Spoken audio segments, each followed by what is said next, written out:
Welcome back to News Talk. I'm Bruce DePoy. Thanks for watching today.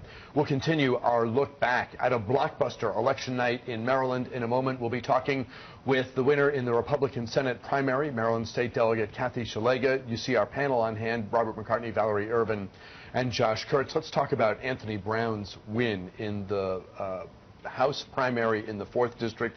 This, of course, for the seat that Donna Edwards is vacating, will vacate by virtue of her decision to run for the Senate. Anthony Brown, Valerie, Josh, I'm sorry, you're going first on this one. Former Lieutenant Governor Anthony Brown, who, of course, lost in a really difficult race when he was Lieutenant Governor for 2 terms under Martin O'Malley, expected to prevail in the governor's race against Larry Hogan. He did not, but he finds his way back to the win column over Glenn Ivey and Jocelyn Pena-Melnick. Right. It's a, classic redemption story, comeback kid story, call it what you will. I don't think anyone on election night 2014 could have predicted such a fast comeback or turnaround for Lieutenant Governor Brown. But, this vacancy opened up. He jumped right in. And he had some inherited advantages going in. Certainly highest name recognition of the candidates. He was the one sort of major candidate from the heart of Prince George's County. I think that made a difference. Geography, Geography, yeah. Absolutely. And frankly, I think nobody quite expected Pena-Melnick to do as well as she did. She got Emily's list. She got endorsement. Progressive groups rallied around her. She kind of shared a geographical base with Glenn Ivey. I think she may have proven to be a spoiler. I think without her in the race, Ivey might have won. I was struck by the lack of substantive disagreement among the candidates or obvious sort of visceral dislike. I mean, certainly when they were here, everyone was on their best behavior. And I think it was probably tough for voters to find daylight between the candidates, as it is typically in many primaries. I think it was a very fascinating race, and I just want to say for Anthony Brown, he got to show up as himself. Because when he ran for governor, he was under the shadow of O'Malley.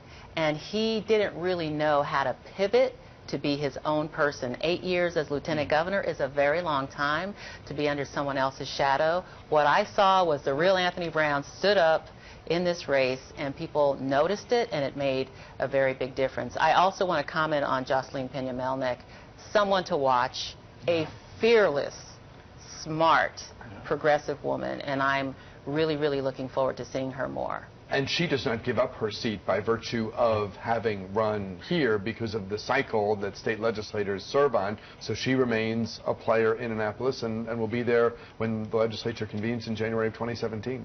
Definitely somebody to watch. I think she benefited from getting the endorsement of the editorial page of my newspaper. Yeah. I have nothing to do with the editorial page's endorsements, but she got the Washington Post endorsement, and I think that was a big disappointment for Glenn Ivey, because the editorial page has supported him in the past, and he didn't get that one. And I think, as Josh said, I think Brown really benefited a lot from name recognition. And he also did better than Ivey in Anne Arundel County. Part of that district includes Anne Arundel County now, and they voted much more for him and for Pena-Melnick than for Ivey. Let's pivot back to the Senate race and talk with the winner of the Republican primary, Maryland State Delegate Szeliga, joining us now. Delegate, congratulations on your win. Thanks very much for calling in today. You'll be going up against Congressman Chris Van Hollen, the winner, of course, to take the seat that Barbara Mikulski has held for the last 30 years. What message were Republican voters sending in choosing you out of that crowded pack? Well, I think the fact that I'm a wife, mother, grandmother, and a small business owner really set me apart from the other candidates in the race. Voters and citizens across our state today can see what a great job Larry Hogan's doing by putting a business person in office who will apply those same principles to governing. Things that really turn around. Look at Maryland. We're headed in the right direction, highest job growth last month of any state. So I know voters are going to be looking at that, and there's certainly, you all just talked about not seeing much daylight between the candidates over there in that Anthony Brown race. Well, I think there'll be plenty of daylight between Chris Van Hollen and me. Delegate, it's Josh Kurtz. Hey, Josh. Hey, congratulations. Thank you. You seem to be modeling your campaign a bit after Governor Hogan's. I know one of your slogans has been Change Washington. His was Change Maryland. Have you gotten any kind of commitment that he's going to, campaign for you aggressively during the fall? Well, I was really thrilled this morning when Governor Hogan called to congratulate me. We had a wonderful conversation. We're going to get together very soon and talk about how he can help us win this U.S. Senate seat in November. Delegate Szeliga, Bob McCartney here from the Washington Post. Larry Hogan proved that a Republican can win statewide in Maryland, but he was not running in a presidential year. And in presidential years, the turnout is higher, and especially Democratic turnout is higher. So how do you hope to offset that, given that you'll be at a disadvantage structurally compared to how Hogan ran? Well, I think we can obviously point right back to 2014 and the last statewide election. Maryland voters did choose a Republican. So I'd say, we're turning this state purple, and having Larry Hogan in the governor's office, whose favorable ratings are in the 70s because he's doing such a great job. And so I know voters in Maryland are very independent, and there's a lot of independent, unaffiliated voters in Maryland.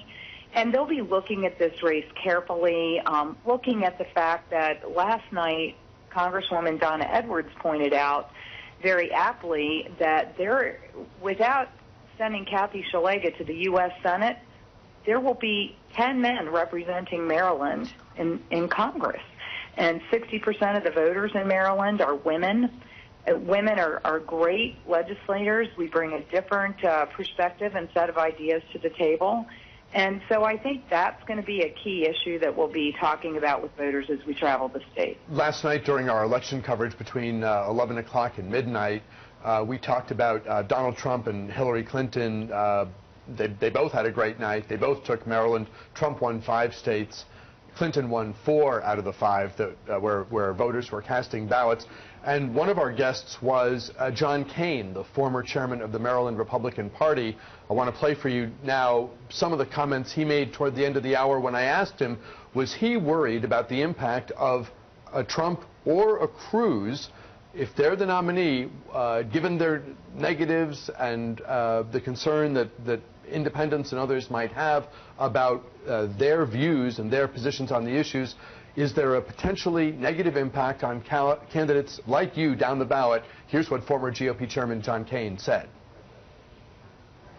What I've read and what I've seen there's a certain voter that's going to come out for Trump, and how many of them are going to come out again in November versus what Clinton, who is probably the presumptive nominee, if she's running still, presuming she is. I just see the damage to the Senate and to the House being of concern, and that's a challenge that I think Bill Mayer said on his show a couple weeks ago. Hey, Republicans, it's okay to punt the ball sometimes. Now, I'm not advocating we punt the ball at all. Right? I'm just saying that it has the potential for being a game changer. Delegate Szeliga, can you respond to what your former chairman said on News Channel 8 last night? Yes, he's a great man, John Kane. He's done a lot for our state. And with all due respect, though, I would say, would any of you sitting there today have thought that we would be talking about Bernie Sanders and Donald Trump right now in the election cycle? So, I would just point out that the media pundits have gotten it wrong across the board. And me, I'm not a media pundit, but I never thought we'd be talking about Bernie Sanders and Donald Trump right now. So I think we really don't know what the landscape's going to look like. But I will tell you something that the voters for both of those candidates do. They are instructive in saying that voters and citizens think Washington's broken. They are upset with the direction this country is going. Polling shows it consistently. Right track, wrong track. People believe Washington is on the wrong track. So we'll be offering voters a contrast, a very stark contrast.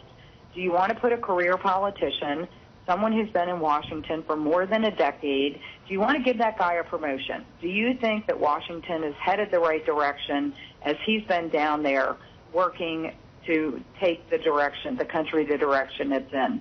Or the voters want to put a new face, a fresh idea, a small business owner, a woman in Washington, where I'll go down there, roll my sleeves up, and help turn things around. Delegate Kathy Szeliga, a Republican from Baltimore County, the winner in a crowded Republican Senate primary field. She'll take on Democrat Chris Van Hollen for the seat being vacated by Barbara Mikulski. We look forward to having you here in the studio very soon. Delegate Szeliga, thanks very much for your time today. I look forward to it, too. Thank you for this opportunity. Have a great day. Likewise, you too. We have to go to break in a couple seconds, but the numbers, and I've talked with a lot of Democrats and Republicans who know Maryland well, and it's hard to see a path for a Kathy Szeliga if Chris Van Hollen does as well in Prince George's and Montgomery and Baltimore as everyone that I've spoken to in both parties expects. There just simply aren't the numbers for her to emerge victorious, at least as it appears right now, Josh. Right.